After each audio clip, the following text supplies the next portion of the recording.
Hi, I want to welcome you all to this recording that's part of a larger series offering mental health and suicide prevention information, support, and resources in response to the global pandemic. My name is Kelsey Schmitz, and I work for the University of Washington at the School Mental Health Assessment Research and Training Center, or SMART Center, as the School Mental Health Lead to the Northwest Mental Health Technology Transfer Center. Our center is located in Seattle, Washington. In response to the critical need for information during and after the global pandemic, a group of organizations based in the Northwest region have quickly formed an alliance to join together to co-develop, co-deliver, co-sponsor, and co-brand content, resources, and other information.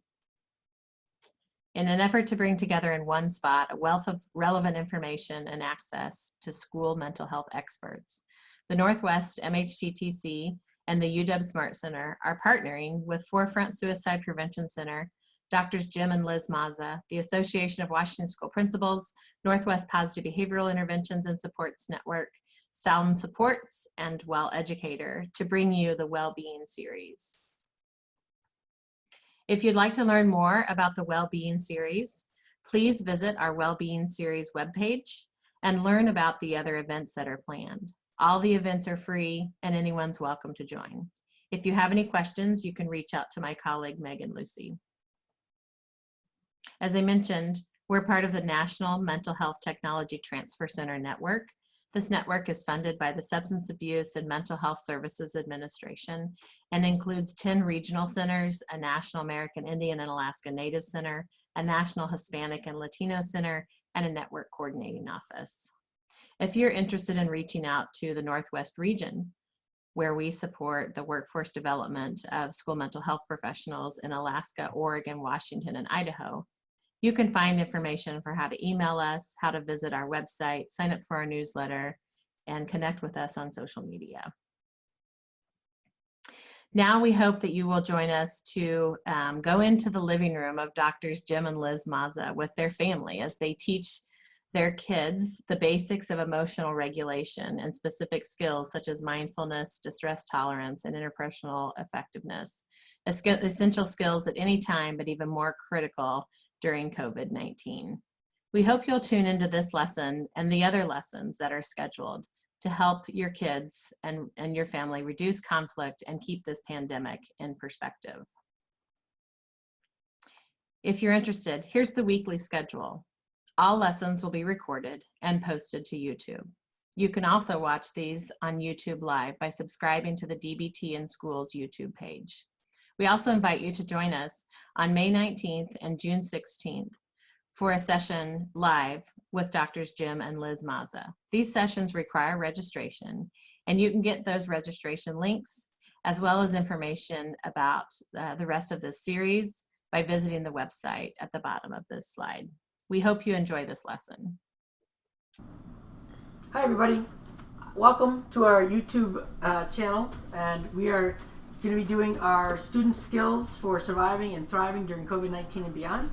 I'm Jim Mazza. I'm the first author of a curriculum that has been designed and developed for high school and middle school students as well as elementary kids, as we'll work with trying to help teach some of these skills to help us deal with our emotions and our situations that are happening during COVID-19.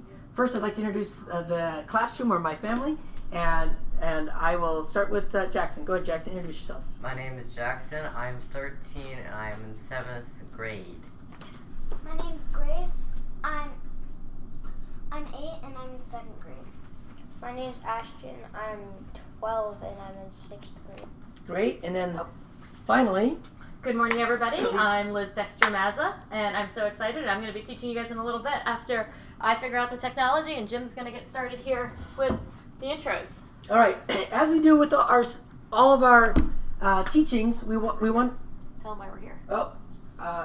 so we're here to help people who are at home during this COVID-19 situation, and so we know that it's really kind of stressful to have parents with their kids home 24/7. It's stressful for our kids to have their parents home 24/7. So what we're trying to do is trying to figure out a way to help us cope with the new environment that we have. And the fact is that we're not going back to school, at least here in Washington State. We're not going back to school for the rest of the academic year. How do we help survive and cope with that type of situation. And not only just get through it, how are we going to thrive? How are we going to actually make this a positive experience? And so that's what we're trying to do with the skills that we're going to be teaching from now all the way through the middle of June. And so we're glad that you're here with us.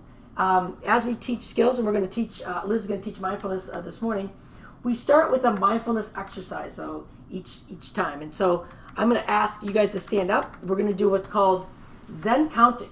And this is an exercise, and if you're at home, you can join us. Have people just stand up. The idea is that we're going to count from 1 to 20, and we're going to not look at each other. Each one of us is going to say a number. You can't say two numbers right in a row, and you can't go 1, 2, 3, 4, 5, 6, 7, right? So you want to make sure that it's paused in between each number. You can't give any clues to each other, like your turn, right? Or like a handshake or whatever else, all right? So the idea is that we want to guess using our mindfulness, our Zen skills, to figure out who's going to say what number next. If you happen to say the same number at the same time, it goes all the way back to 0 again, all right? Do we have any questions about that? And if you have any questions or comments, just go ahead and please put them in the chat bar, and we will try to respond to those. So I'm going to give it a few seconds here to see if anybody's commenting about that, and then I'm going to have Liz come and join us so we can do our Zen counting together. So other people saying that they love this game. All right, so Liz, why don't you come and join us? Remember, we're going to start at 1, all right? The idea is not to look at each other. Maybe you have to look down so that you're not giving any clues with your eyes. And then we're going to count to 20. So we're going to try to do this. It's been a hard exercise that we've tried before in this household. All right, look, turn, there you go, ready? 1. 1, Okay, let's try again, Grace. 1. 2, 3, 1, 2, 3, 4, 5, 5, 1. 2, 1, 2, 2, 1, 2, 3, 4, 5, 6, 1, 2. 3. What? No. I said 1, 2. I Three. just said 2. Oh. 4, 1, 2, 3, 4, 5, 6, 7.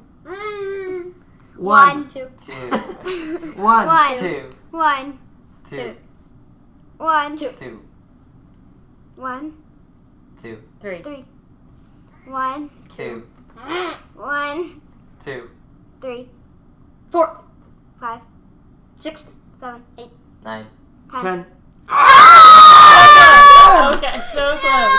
All right. And I hope that you guys were able to get a little bit Put further than that we shit did. down, please. We actually got up to 10. our highest. And we couldn't get any further there, so people got very excited about getting that far, and so that's where we went. So again, the idea behind that mindfulness exercise is for us to be putting our minds where we want it to be, not our minds putting us where we don't want to be. All right, and that'll be really important. Liz is going to expand on that and why that's so important, especially during this time of COVID-19, and especially as it's one of our really core skills that we learn for dealing with emotion regulation. All right. And so thank you again for joining us, and I'll see you at the end. Great. Thanks, everybody. Good morning. So, as some of you know, you've been following us on Facebook Live. We started out on Zoom. We got Zoom Bomb there, and then we went to Facebook Live. That was great, but then we realized we were limiting those who could watch us if they didn't have Facebook accounts. And so now we're on YouTube Live, and this is our first day trying that. And those of you, again, who've been following us know that we are learning this as we go. We don't know how to use this technology. I spent the last 45 minutes getting coached through YouTube Live and how to live stream on it. So we're just trying to figure it out as we go. We appreciate your grace and non-judgmentalness as we do this, as we just want to kind of provide the skills to our kids and these skills for surviving COVID-19 to all of you as well. So Jim's over here going to manage the technology now. He's going to be reading your comments and letting us know what those are. I hope everybody's got some paper and pens and pencils so you can take notes. We'll flash some handouts up on the screen so you can see some slides and pictures. I'll write some things on the boards, but mostly we want you to be able to write them down because we know when you write things down, you encode it a little bit better as well. So thanks for all of you who've joined us over here on YouTube Live, following us from Zoom to Facebook and now to here. We're going to ask throughout the show, and at the end, that you like the videos and that you subscribe as we keep learning about how the analytics work on social media. So we need subscribers so that more people can watch these videos. All right, are you guys ready this morning? yeah. Yeah? Yeah? Okay, thank you. So we are going back to mindfulness this week because that's one of the things we do in our DBTSTEPS-A curriculum and in outpatient clinical DBT work as well, is mindfulness skills are so core. You hear us talking about them in all of the different lessons. So between modules, we tend to go back. And I know we were working in emotion regulation the last week, and now I just want to go back as we practice observing and describing the different parts of an emotion. I want us to go back this week and just go, what is mindfulness again? Especially for those new folks who are joining us now as we kind of go through. So you guys ready to go all in? You guys are a little tired today, aren't you? Yeah. Yeah, I'm not tired, but my head's a little frazzled with trying to figure out all this video technology this morning. I don't know where my coffee went, Ashton. Thank you for thinking about that. I'm sure it'll show up magically in a few moments here for me. So, mindfulness. Let's first just talk about what is mindfulness. Being controlled. Being mindful. Okay. Eh. What would your teacher say if you answered the definition of a question of a word with the word itself? That's not the right way to describe something. Right. So when you think of mindfulness, what are some of the words you would use other than mindful to describe what is mindfulness?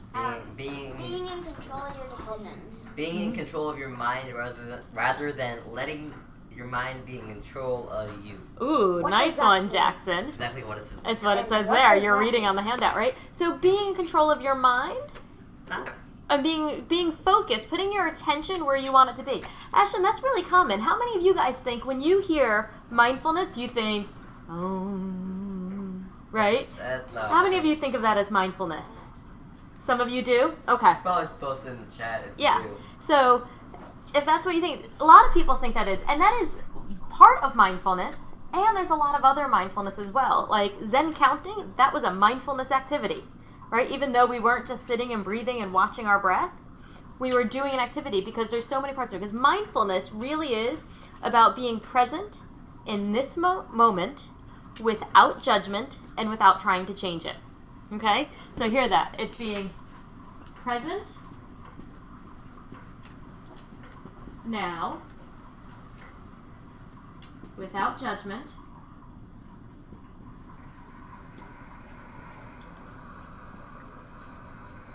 and without change.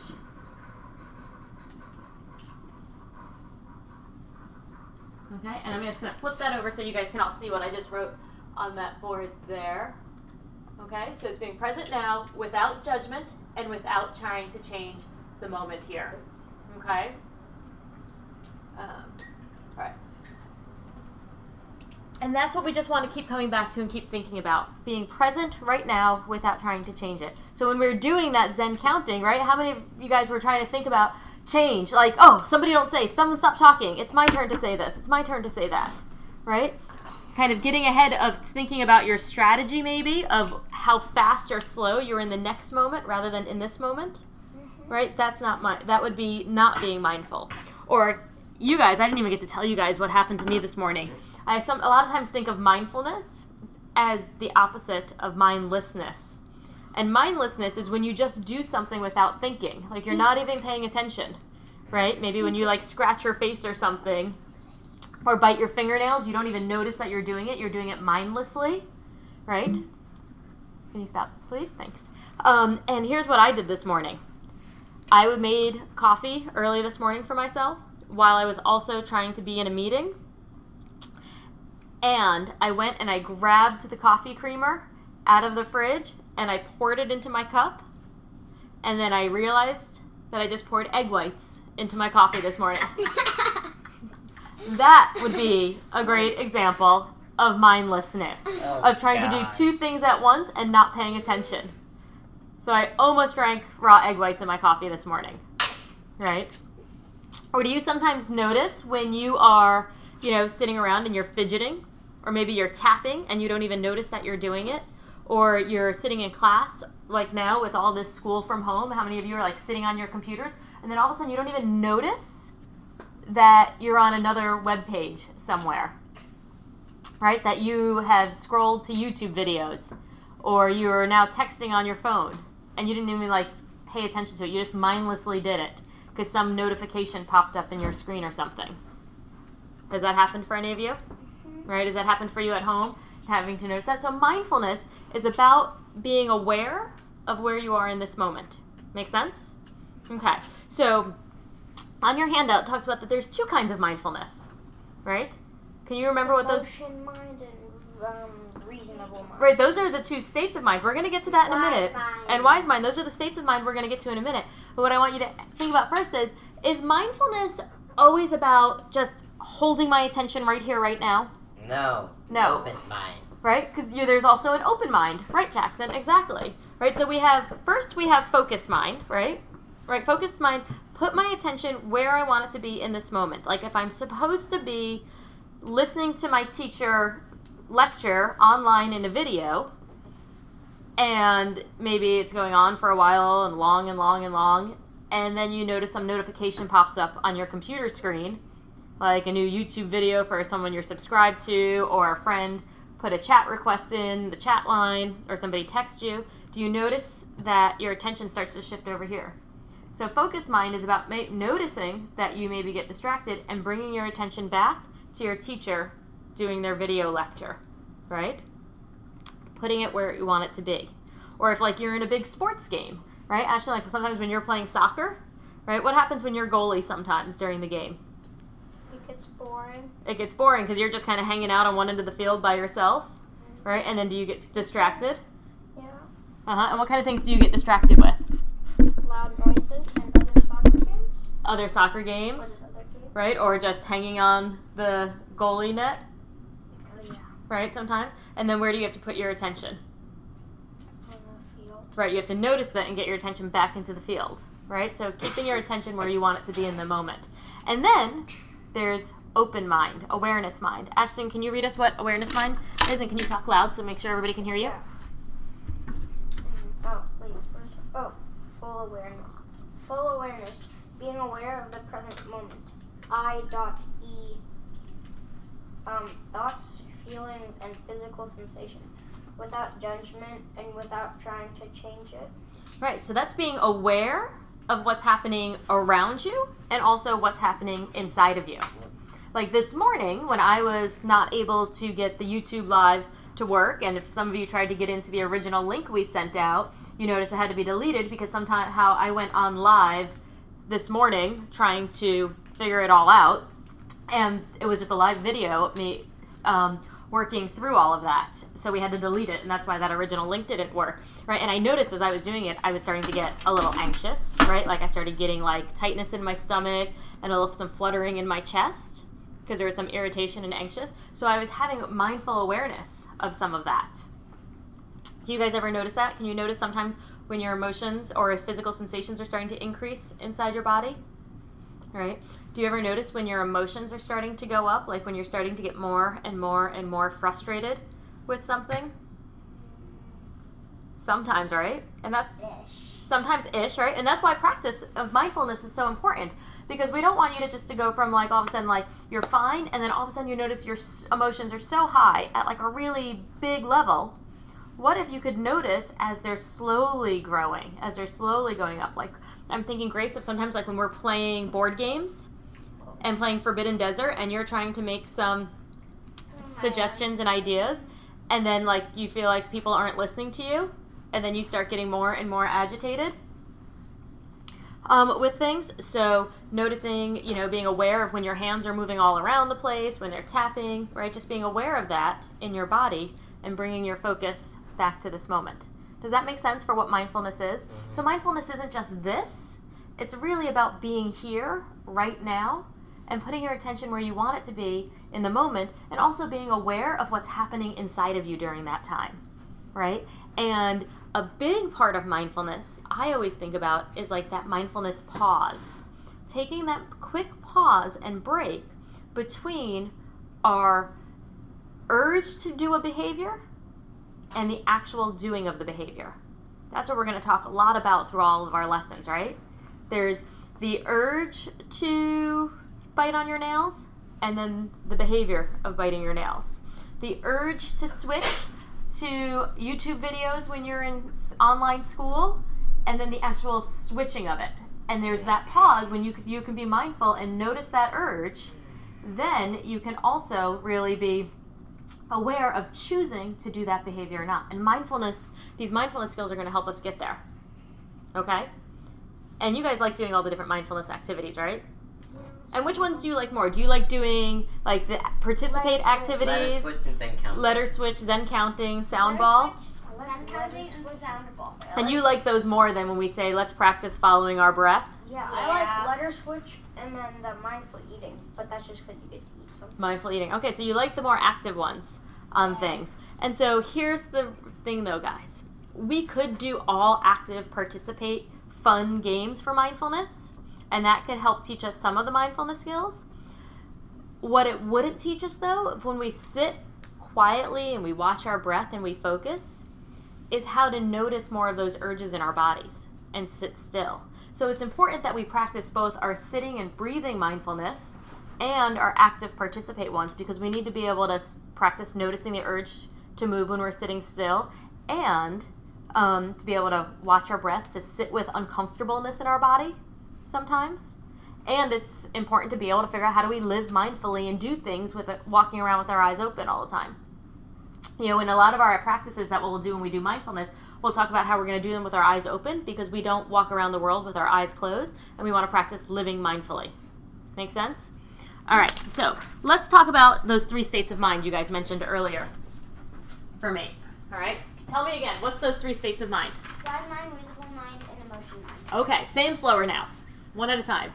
Wise mind, reasonable mind, and Emotion mind. Wise mind, reasonable mind, and emotion mind. Okay, so everybody at home, I want you to draw a picture that has 2 overlapping circles on it. Okay? And we're going to write reasonable mind on one side.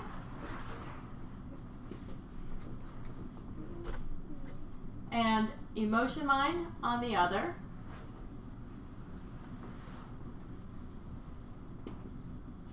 And then down here in this balance spot, we're going to have wise mind. Okay? And these are 3 phrases and words I want you to be thinking about using a lot at home, because it's a good way for us all to recognize when we're in a different state of mind. Sorry, there we go. When we're in a different state of mind, so that you can be able to identify mindfully when your emotions are taking over and taking control. Okay? So let's start with emotion mind. What does emotion mind mean, guys? having your emotions like put a What I feel to over be your prefrontal cortex. prefrontal cortex. Nope, not close, not prefrontal cortex. Emotion mind is where our feelings are. And which part of the brain? I love that you guys remember this. What part of the brain? Is that The back. The back. Do you remember what it's called?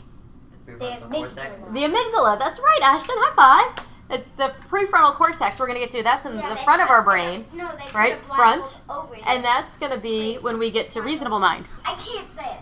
All right, slow down. Let's try to say it again, Grace. Prefrontal cortex. Okay.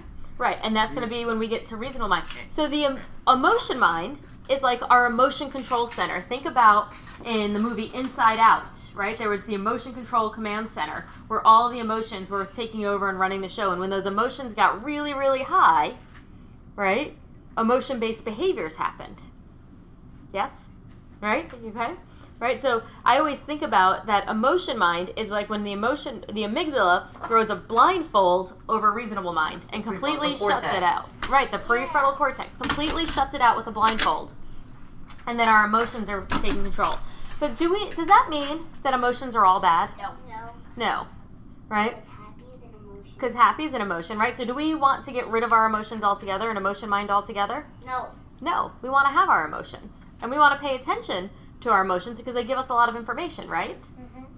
So what was I going to say? So kind of thinking about that, when you're in emotion mind, when I think of emotion mind, I think is when your emotions are really, really high, right? And Grace, you described this once as like a balloon. And it's like when you're blowing up a balloon and it's growing and growing and growing and it's so big and tight that it's about to pop, right? And then it does pop. And then it does pop. Like that's emotion mind. When the balloon is really, really big and tight and gonna pop on that. It does pop. And what kind of behaviors do you think happen when your emotions are so high and you're And your balloon pops. So when you're really angry, when you're really, really angry, what would emotion mind be doing? Feeling your anger. No, but what behavior would you be doing if your emotion I think mind was running up really... to my room Mm-hmm. and sticking my head. Throw a I tantrum. think Wait, you hold just on a sec, Grace. Go ahead, Ashton. I think you'd just be really sensitive. You might be really sensitive. Do you think you'd have any big behaviors when you're really, really angry? Yeah. What would be big anger behaviors? Like getting mad. Like getting mad? And what do you do when you get mad sometimes? Yell. Yelling at someone. Sometimes maybe throwing something or screaming. Maybe being stubborn. Being stubborn or breaking, like slamming the door and not listening to the other person. Calling myself names. Calling yourself names when you're really angry. Right? Those are some really big behaviors. What about if you get too much excitement and too much joy?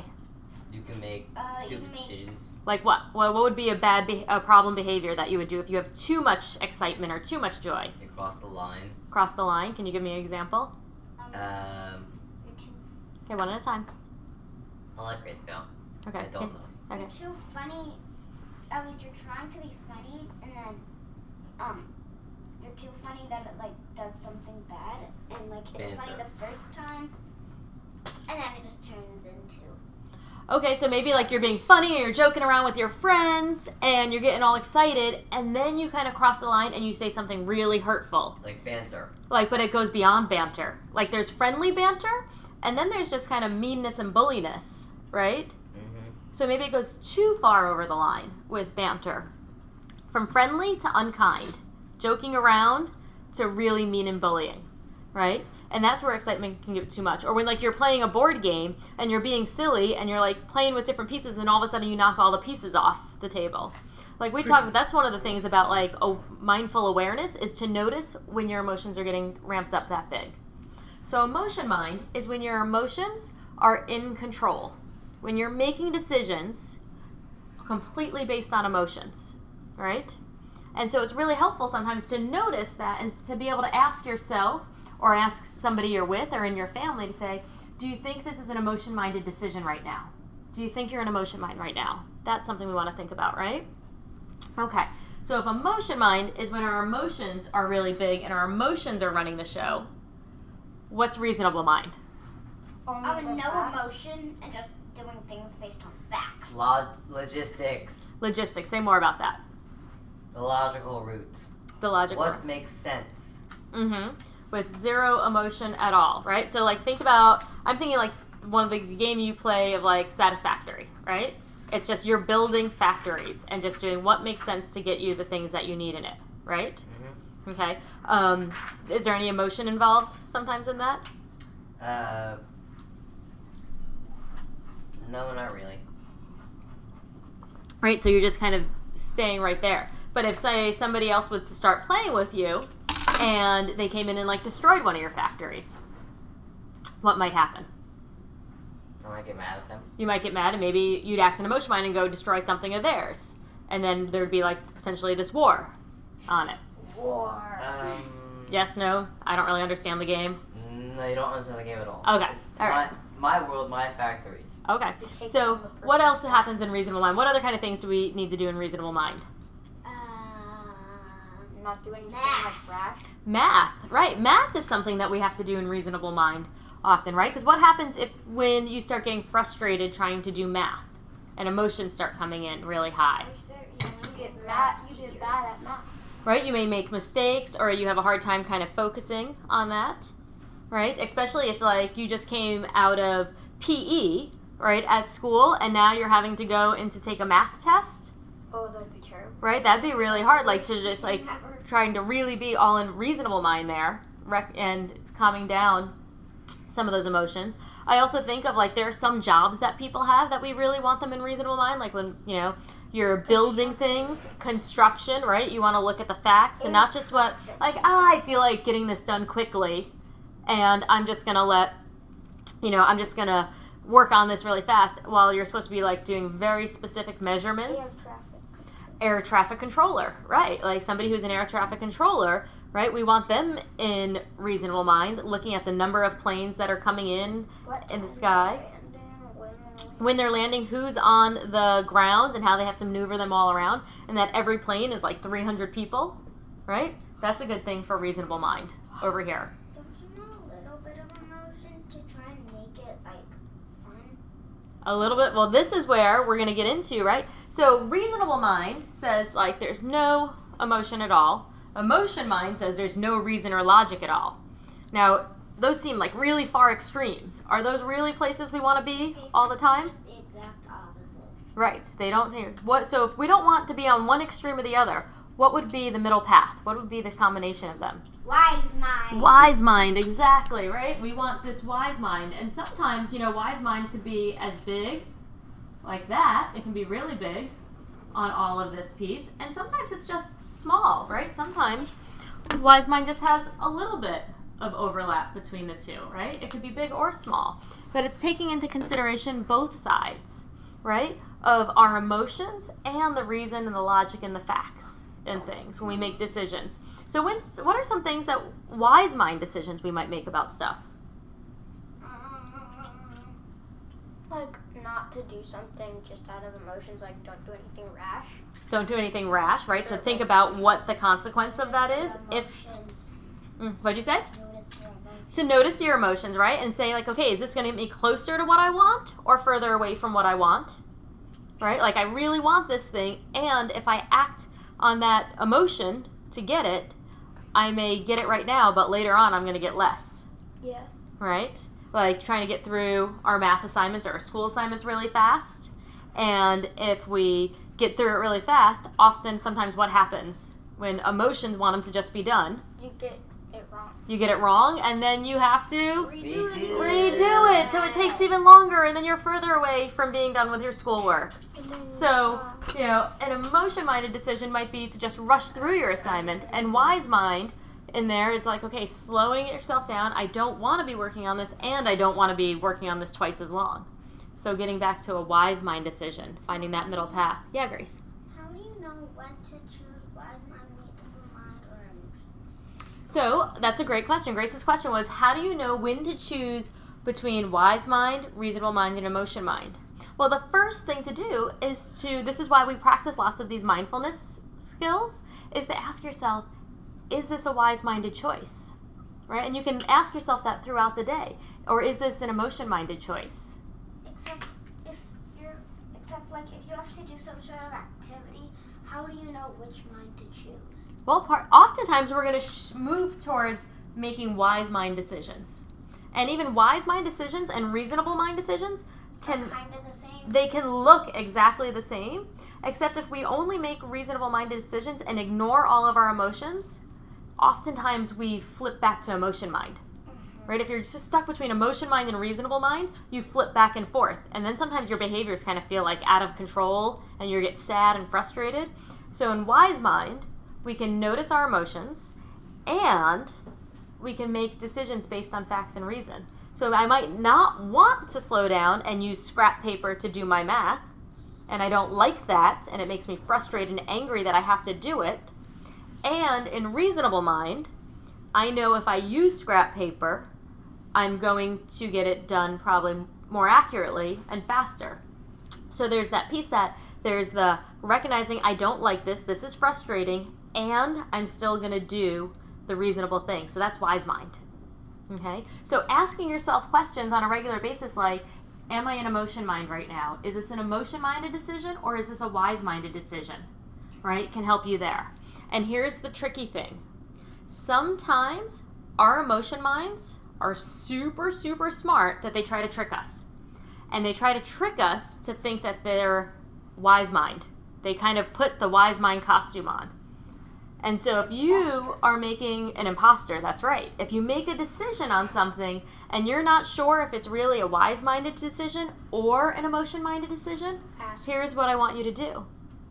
I want you to wait for a period of time before you do anything. Because as we talked about previously, and we talked about last week with all of you who were with us, is an emotion only lasts like 60 to 90 seconds, right? And if you wait and say in 4 hours or 5 hours or even in a day, you want to make the same choice, then it was likely a wise-minded decision. If your decision changes, it probably was emotion mind being an imposter. Imposter. So you want to kind of check that out on it. Does that make sense? Does that help answer your question, Grace? kind of. So here's what I want you to do. This will get easier with practice. If you ask yourself throughout the day, is this a wise-minded decision or an emotion-minded decision? What about the reasonable? And reasonable mind, you can also say, like, is this a reasonable mind, right? Am I following all the facts and logic of what I need to do? And really, we're going to work towards making more wise-minded decisions. Okay? Any questions from folks at home about this? Jim, do we have any questions? I'm waiting. Or any? Okay. Not yet. All right. I'll let So you know. here's what we're going to switch to, guys. I want to talk now about the next set of mindfulness skills. We have 2 different kinds of mindfulness skills, and we're going to go through all of our mindfulness skills between today and this coming Thursday. And the first set of mindfulness skills are what we call our what skills. What do you do to be mindful? What do you do so that you can get into wise mind? Right? Because that's our ultimate goal often, is to be in wise mind, to not have our emotion and our reason logic completely running the show. Right? If we think about, I'll go back to the states of mind for a moment. If we think about what TV show or movie have we watched and we know that there are some characters that represent the 3 different states of minds. Harry Potter. Harry Potter. So what are the characters? Who is emotion mind in Harry Potter? Ron. Ron Weasley. And who is reasonable mind? Hermione. Hermione. And then that leaves who? Harry. Harry is Wise mind. wise mind, right? Making those decisions based on that, right? And so I recommend, like, when you're watching movies or TV shows, to highlight, like, who, or is that person in wise mind, emotion mind, or reasonable mind? I often also think of, like, Star Wars, that the Jedis, right, like that Luke, they really work on being in reasonable mind. They don't have a lot of emotion, right? Right? They're really in reasonable mind on what the facts are. Except I always think about Anakin. What happened when Anakin's anger got really, really high? Wait, and when He got angry. He got angry. He went to the dark side. And his emotions, when he couldn't control his emotions took over. Right? And that's how he ended up in the dark side. So maybe emotion mind, when you're at that big extreme, is like the dark side. Wait, is Anakin Darth Vader? Anakin becomes Darth Vader. That's right. Okay. Okay. So back to our mindfulness skills of the what skills. There's 3 what skills. Anybody know what they are? Nope. Okay. Our 3 what skills are to observe. Describe and participate. Thank you, Jackson. To observe, describe, and participate. Now here's a silly thing about these things, is that you can only do one of these at a time. Okay. You can only do one of the what skills at a time. So when we're observing, this is what I call simply noticing. When you're observing, you're simply noticing what's happening around you, inside you and around you, without putting words on it, without labeling it, right? I always think of this as my noticing muscles. When I'm practicing my observe skill, I'm trying to strengthen my noticing muscles, right? So if I'm working on, Jackson over here, if I'm working on putting my attention on one thing and then I get distracted, what muscle do I need to do to bring my attention back? Muscle. Right, my noticing muscle, what I was just saying. So you got distracted there for a moment, didn't you? I'm confused why you need muscle. Because I call it my noticing muscle, right? It's a muscle I want to strengthen in myself, right? So it's a figurative muscle. It's not a actual figurative muscle. You got it, Brett. That's right. Right? It's noticing when my attention goes over here and I want to bring it back, right? Noticing when I am moving to another screen or social media or some device when I'm supposed to be in class and bringing my attention back. Noticing when I'm distracted and bringing my attention back. Does that make sense? Okay? And because, well, these are the what skills, what you do to be mindful. Oh, okay. Right? And the first what skill is we are going to observe. We are going to simply notice what's happening inside of us and around us without putting words on it. We think of it as wordless watching. Paying attention without putting a label on it. Soon we'll talk about how you describe and you put words on things, but for right now, I just want you to work on it. So Grace, this is skill of observe is why we talk about Teflon mind. Do you remember what Teflon mind is? Basically the exact same In, thing as unicorn. out. Okay. In and out, right. Wait. So kind of noticing when something comes in and then watching it go right out. So we kind of use Teflon. observing sometimes our thoughts of letting it come in our mind and slide right out, just like on a Teflon pan. We have Teflon mind. Have you ever made eggs in a nonstick pan? And then what you did was you kind of go to just flip the pan and the egg slides in, slides right out. That's what a nonstick Teflon pan it does. And sometimes we want to let our thoughts just slide in and slide right out. We don't want them to get all stuck, right? Because what happens if you don't put any butter or you don't use a nonstick pan and you put eggs in it? It gets stuck, right? And you got to like scrape it out and it's just stuck there. And they don't slide out. And so we want to practice having a Teflon mind or like a conveyor belt mind where you just notice things coming in and then watch them go out without them staying there. Or a unicorn. Unicorn is basically you're just using your magical grin and you use a shield from that bad emotion. From your thoughts, right? You get stuck. So Grace uses, and sometimes instead of Teflon mind, she says the word unicorn, which is another word that you use for that, of just noticing your thoughts coming in and the thoughts going out, or sometimes noticing the comments or judgments of others around you come in and letting them come right out without holding on to them. What I think of unicorn is Right? So noticing your hands. Notice where your hands are at any point, and then just kind of keeping them still. Noticing where your attention is, and then keeping it there. Okay? Trying to focus and being right here, right now. Does that make sense? So observing is not pushing away your thoughts or your feelings. It's just watching them come in it and watching them go out. Make sense? Uh-huh. Uh-huh. Okay. You guys seem like you're a little bit distracted. No, Grace was saying something and you kept interrupting her. I'm sorry, sweetheart. what I think of unicorn is basically you're just using your magical mind to go like this and it just bounces off the bad emotions. Well, it's not really about, no, because we're not trying to push them away. We're just noticing our thoughts and our feelings come in and go out on that. Okay? So I want you guys to practice something. We're going to do one thing before we wrap up for today, okay, on this observe skill. And when we come back next week, we'll talk about the describe and participate skills. Thursday. On Thursday. Thank you, Jackson. All right? Is I want everybody, don't do it yet, but you're going to take your hand and you're going to put it on whatever surface is around you. Not yet, Jackson. Notice the urge and don't act on it, okay? So notice that, and you're going to just, I want you to just notice the sensation of whatever surface you put it on without labeling it, without putting words on it, okay? Just notice, and then I'll ask you to describe it afterwards. So ready? Everybody take your hand and just put it on whatever surface is in front of you. And just notice the sensation of your hand on that surface. Okay, now stop. Can you describe what you noticed? Well, I noticed that it was putting my hand on my doodling. Did you notice, what sensations did you notice?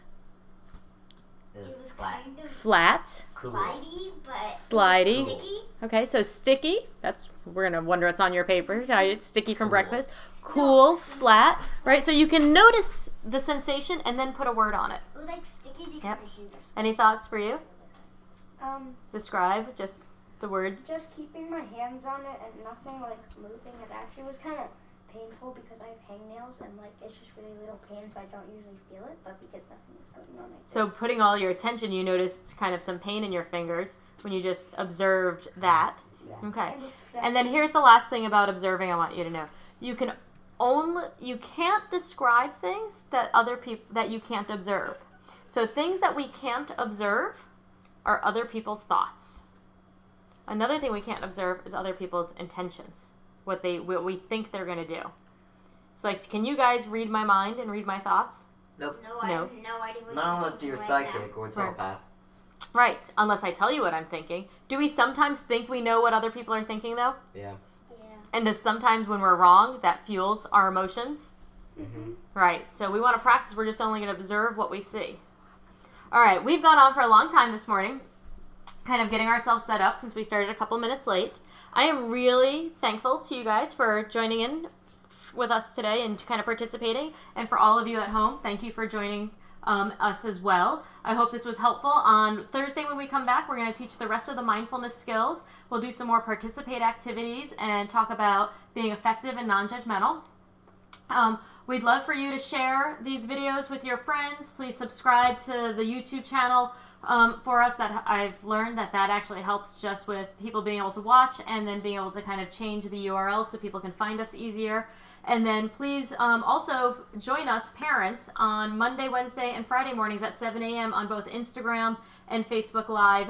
We're still doing our parenting through COVID-19, where we're teaching parenting strategies that relate to the lessons we're teaching here to help give ideas and support for this time that we are all continually in for COVID-19. We wish you all a well, skillful, and mindful day. Kind of just the take-home points for today is remember to ask yourselves, is this an emotion minded decision or am I in wise mind, right? Am I in this moment or am I noticing when I'm getting distracted from it?